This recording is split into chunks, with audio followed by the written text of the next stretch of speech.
안녕하세요. 반갑습니다. 네, 반갑습니다. 수학만세 시간입니다. 진행을 맡은 입시킬러 레오입니다. 동탄깁생 조이재입니다. 세종깁생 안정혁입니다. 네, 반갑습니다. 계약들 다 네, 다 끝났어요. 네. 고생들 하셨습니다. 방학 때 아주 그냥 빡세게들. 저희야 뭐 방학 때가 더 네, 그렇죠. 언제나 그렇죠. 학교 방학은 없어야 되죠. 근데 곧 있으면 이제 또 9월이면 중간고사 대비가 들어가는 것 같아요. 거의 바로 중간고사 시즌이 들어간다고 네. 봐야죠.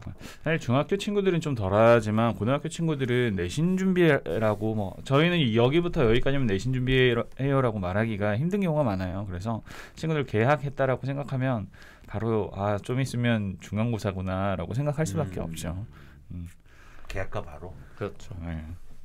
일반적으로 보통 10월 둘째 주 정도에 이제 전후가 많이 잡히는데 맞아요. 사실 중간에 추석이 항상 끼어 있기 때문에 네. 사실상 학생들이 준비할 시기는 한 달 가량밖에 이제 바로 안 남았다 볼 수 있겠죠. 맞습니다. 그래서 오늘의 주제는 1부 2부로 또 나눠집니다. 이제 곧 중간고사가 올 텐데 고등학교 1학년 2학기 중간고사 대비. 뭐 단원도 좀 얘기해주고 이런 단원도 조심해야 돼요. 맞으면 또 2학년 고등학교 2학년 학생들 2학기 중간고사 대비 이런 단원 또 조심하고 이렇게 공부해라. 그러니까 좋은 꿀팁들을 계속해서 많은 얘기를 해주실 겁니다. 저는 수학만세니까 수학 선생님들이 얘기를 많이 해주셔야죠. 맞습니다. 제가 얘기를 많이 하면 안 됩니다. 여기는 수학만세 시간이니까 저는 진행만 맡겠습니다. 자, 말씀해 주시죠. 일단은 친구들 범위가 이제 학교에 따라서 직선의 방정식이랑 원의 방정식이 들어오는지를 좀 체크를 해야 돼요. 뭐 일반적으로는 보통 이전 이제 중간고사 때 대부분 학교들은 원의 방정식까지만 들어가고 평행이동, 대칭이동이부터 시작되는 학교가 참 많을 거고요. 조금 진도가 빨랐던 학교들, 특히 자사고 라인은 보통 평행이동, 대칭이동까지 다 끝난 것 같아요. 예. 이게 만약에 조금 뒤쳐져서 이제 원의 방정식까지 들어가야 되면은 친구들이 조금 더 골치 아파지는 경우가 많아요. 그렇죠. 양이 너무 많죠. 원의 방정식은 특히나 원의 방정식만 딱 떼서 원만 해요가 아니기 때문에 앞에 있었던 직선 관련된 이야기도 같이 나와야 되고 그러다 보면 정말로 친구들이 선생님 저는 추석부터 공부할 거예요 라는 친구들이 종종 있어요. 그러면 큰일 납니다 진짜. 이게 양이 친구들이 생각했던 것보다 훨씬 많아지거든요. 그래서 저도 이제 학생 때 항상 중간고사쯤 하면은 중간고사가 요때인데 추석이 이쯤 있으니까 추석 끝나고 이제 공부를 한번 시작해볼까 하다가 아주 박살나는 경우가 종종 있거든요. 그래서 친구들이 그런 거를 조금 먼저 신경을 써야 되지 않을까라는 생각은 조금 들어요. 그렇게 공부했잖아. 그렇죠. 저는 뭐 추석 끝나고 공부할까가 아니죠. 추석이 끝났네. 그러면 조금 더 놀아볼까 같은 느낌에 가까웠었고. 아시는 분 아시겠지만 우리 저 조이재 선생님 레전드입니다. 네, 방송에서는 얘기 안 합니다.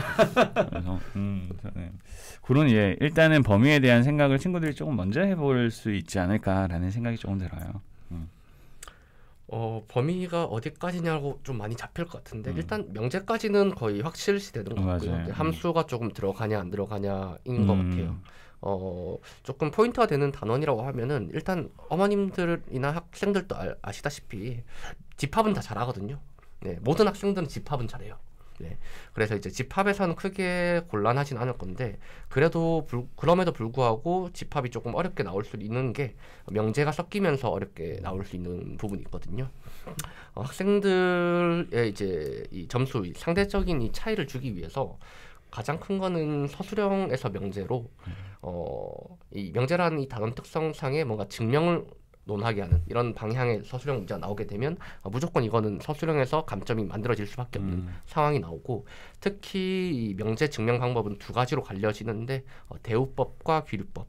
그런데 학생들은 이 대우법과 귀류법에 대해서 이런 문제들이 어떤 형식으로 나오고 이걸 어떻게 써내야 정확한 증명이 되는지 체크를 하는 과정이 필요할 것 같아요. 그러기 위해서는 사실은 이제 우리 학생들이 점수를 잘 받게 하기 위해서는 어머님들께서 책 사주는 건 아깝지 않잖아요. 네, 한 여러 가지 한 3-4권 정도의 책을 산 다음에 거기 있는 모든 명제, 증명을 논하고 있는 문제에 대하여 그 문제들을 그냥 다 암기시키는 게 가장 빠른 방법이라 보시면 될 것 같아요. 맞습니다. 진짜 이게 증명에 대해서 저도 이제 수업을 하면서 친구들한테 이야기를 해보면 명제 자체의 개념을 설명하는 건 그렇게 어렵지 않은 경우가 많아요. 그래서 선생님 이게 이거군요. 얘가 얘예요라고 하다가 이제 증명 파트로 넘어가게 되면 애들이 이제 적응을 못하기 시작하거든요. 그래서 그럴 때는 사실 굉장히 많다라고 해도 사실 파트가 비슷해요. 그래서 몇 가지의 갈래에 대해서 친구들의 증명을 시켜보고 안 되면 암기시키고 다시 한번 증명시키고 이런 과정이 조금 필요하거든요. 그래. 일반적으로 저는 한 70%의 학생들은 이 증명을 왜 이렇게 증명해야 되는지 정확히 이해하지 못한다고 보고 있거든요.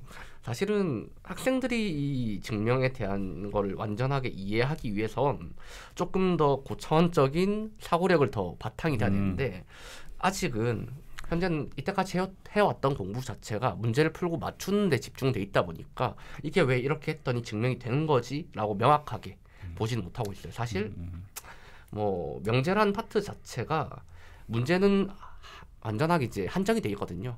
수능이라는 이 교육과정, 수능을 풀어야 되는 이 교육과정이 창설된 이래로 명제 단원의 문제는 고정적으로 똑같아요. 이때까지. 그렇기 때문에 이 문제들이 어떤 문제가 나온지만 정확히 잡아놓으면 중학교 때 문제 풀고 답을 맞췄던 것과 크게 다르지 않는다.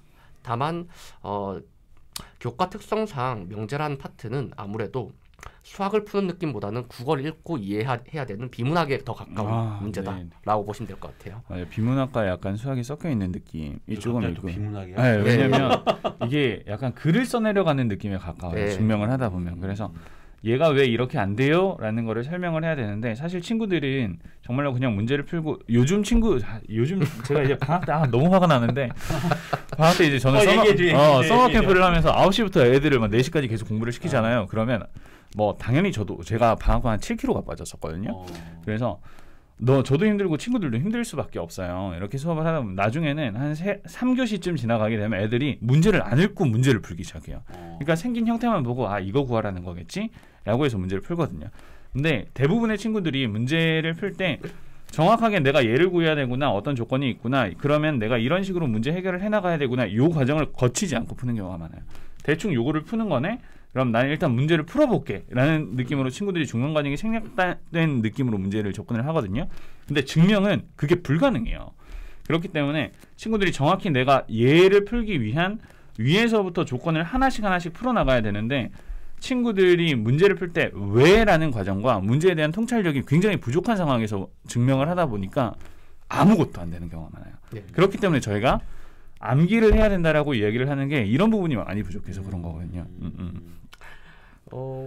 아무래도 이 단원 자체 특성상 이제 그런 게 많아요. 저도 이번에 뭐 캠프를 하고 있을 때 특히 이제 외국에 살다 왔던 학생들 요즘 많잖아요. 그 학생들은 이 명제 단원에 대해서 매우 취약해요. 사실상 그 아이들은 아직은 한국인이 아니다라고 볼 정도라서 글 자체를 읽고 이게 뭐를 물어보고자 뭐를 증명하고자 하는지 자체도 이해하지 못하는 경우가 많기 때문에 오히려 일단 당장 이 명제란 파트가 사실은 크게 수학적인 조건을 이제 부여하기 위해서 나중에 고등학생 이제 2, 3학년 때 필요한 단원이지 이 자체 증명 자체를 완벽하게 고3 때까지 끌고 가야 된다. 이건 아니라서요.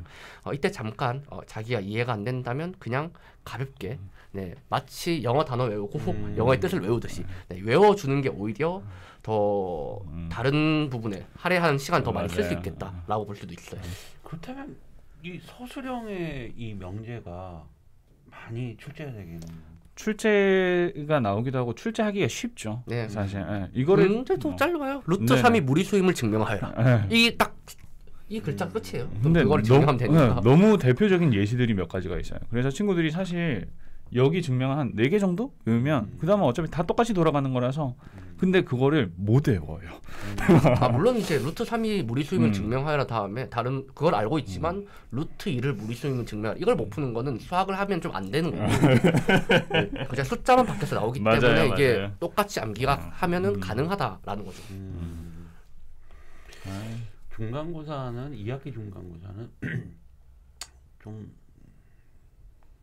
국어하고도 연결됐다. 이 명제를 해서 그런가? 이전에 저희가 방학 동안 계속 이야기했던 게 함수에 관련된 이야기를 하면서 친구들이 수학 공부를 할 때 가장 중요하고 계속 우리 곁에 있는 게 함수라는 친구인데 이번 1학년 2학기 중간고사는 이런 부분이 조금 적죠. 근데 이제 만약에 범위가 조금 더 늘어나서 함수 파트가 들어간다라고 하면은 조금 이야기가 달라지기는 해요. 함수 파트가 들어간다고 하면은 학교들마다 좀 차이가 있는. 네네, 범위가 조금씩 차이가 있어요. 지역적인 건가요? 아니면 학교별 차이가? 네, 맞아요. 학교별로 차이가 좀 있어요. 아무튼 2학기 중간고사는 저는 제 생각할 때 뭐 가르치는 선생님들 입장에서는 뭐 명제 파트냐 아니면 원이냐 뭐 이런 게 말씀했는데 참 그 추석 연휴가 굉장히 애매할 것 같아요. 정말 힘듭니다. 그게. 그거를 그 전에 스타트를 끊냐? 그거 지나고 스타트를 끊냐 해도 등급에 또 차이도 있을 것 같아요. 그렇죠. 근데 학생들에게 제시할 수 있는 솔루션으로는 저희가 보기에는 추석 전은 너무나도 기본적인 유형들, 그러니까 뭐 어려운 문제를 푸는 거에 집중하실 필요는 없어요. 일단 학교 시험도 전반적인 쉬운 문제에다가 플러스 등급을 결정하는 문제들이 나오기 때문에 본인이 일단 전반적으로 전체적인 가벼운 유형들에 대해서 습득이 먼저 돼 있는 게 추석 전이라고 하면 그 추석 때는 사실 학생들이 책을 갖고 가도 공부하기가 쉽지가 않아요. 네. 그렇게 저는 그리고 개인적으로는 그걸 별로 추천하지도 않고 항상 저도 이제 학생 때 그랬는데 공부 안 하는 애들이 꼭 휴일날 공부 열심히 하려고 책 들고 다니고 하나도 안 보고 들고 오거든요. 그래서 무겁게 왔죠. 네, 그렇죠. 몸은 무겁게 그리고 머리는 가볍게 오는 경우가 굉장히 많기 때문에 친구들 열심히 공부하고 추석 때는 뭐 과제가 있으면 과제 정도 좀 해주는 느낌에 가까워지면 되지. 아 나는 이때 열심히 공부를 할 거야. 이거는 정말 의지 있는 친구가 아니면 불가능하기 때문에 사실 이미 저는 거의 2학기 등급은 결정되기 시작했다 보고 있는 게 이번 여름 방학 시즌 동안 수학과에 관련된 어떤 책이든 간에 한 권을 돌린 친구들이 있냐 없냐는 결정이 벌써 된 거예요. 사실. 너무 큽니다. 예, 그러니까 이 여름 방학 시즌 동안 보통 일반적으로 공부를 조금 하고 있다는 학생들은 일단 내년을 위한 대비, 뭐 수학 1, 수학 2 또 이 중 한 개 또는 에다가 2학기를 위한 준비로 수학과 자기가 이때까지 했던 거기 때문에 가볍게 이 한 권을 3주 가량 동안 다 풀어냈다라는 거죠. 그 사이에서 이미 1, 2등급이 이미 결정이 된 거고 지금부터 시작해서 1등급으로 가려고 하려면 그 아이들이 앞에서 했던 양만큼 미리 더 많이 해야 되는 거예요. 예. 똑같은 양을 해야지 똑같은 등급이 나올 수 있는 거지. 적어도 이 친구보다 적겠는데 더 높은 등급 받으려고 하는 건 욕심이 아닐까. 기적을 바라는 거죠. 뭐 이쯤 하면 정리를 하자면은 대부분은 다 명제가 들어간다는 얘기죠. 네, 명제는 확실히 되는데 확실히 뭐 들어. 그러면 또 기본적으로 외워야 될 부분이 있다. 너무 많고. 근데 안 외운다. 만약에 다 퍼펙트하게 외웠다. 나가면 최소한 몇 점까지 원점수를 몇 점까지는 확보가 된다. 원점수에 대한 이야기는 조금 그렇고 만약에 친구들이 이런 부분에 대해서 정확하게 외우면 그래도 2, 3등급은 충분하게 2등급까지는 확보를 안전하게 갈 수 있다. 특히 명제가 꿀이잖아. 외우면 되는 거잖아. 맞아요. 왜냐면 특히 명제가 다른 고등학교, 그러니까 중학교에서 고등학교 올라오면서 너무나도 많은 유형이 생기기 때문에 학생들이 어려워하는 건데 명제는 유형이 너무나도 적고 고정이 돼 있어요. 맞아요. 그래서 이 명제라는 파트는 이때 한 순간만 딱 잘 해주면 사실 가볍게 풀릴 수 있는 단원이다라고 보셔야죠. 결국은 얼마나 아이가 그거를 정말 절실하게 명제 암기에 대한 부분에 대해 절실함을 느끼게끔 해주는 선생님들의 역할도 중요할 것 같아요. 네, 맞습니다. 그렇죠. 야 암기가 중요해라고만 얘기하는 선생님이 있고 외연이 암기했는지를 계속 점검하고 테스트하는 부분도 중요할 것 같아요. 그렇죠. 알겠습니다. 자 오늘은 그 2학기 중간고사 고등학교 1학년 학생들 내신 대비 좋은 등급을 맞는 그 포인트에 대해서 얘기했고 명제 얘기가 나왔습니다. 꼭 대부분 다 명제가 들어가는 부분이었습니다. 이 방송 고등학교 1학년 학부모님들 좀 참고해 주시면은 이 방송만 짧게 한 15분, 10분만 들어도 제가 볼 때 좋은 등급 답이 나온 것 같아요. 왠지 막 등급 올라갈 것 같아요, 저. 올라가야죠. 올라가게끔 잘 인도해 주셔야 됩니다. 자, 오늘 방송 여기까지 진행하도록 하겠습니다. 수고하셨습니다.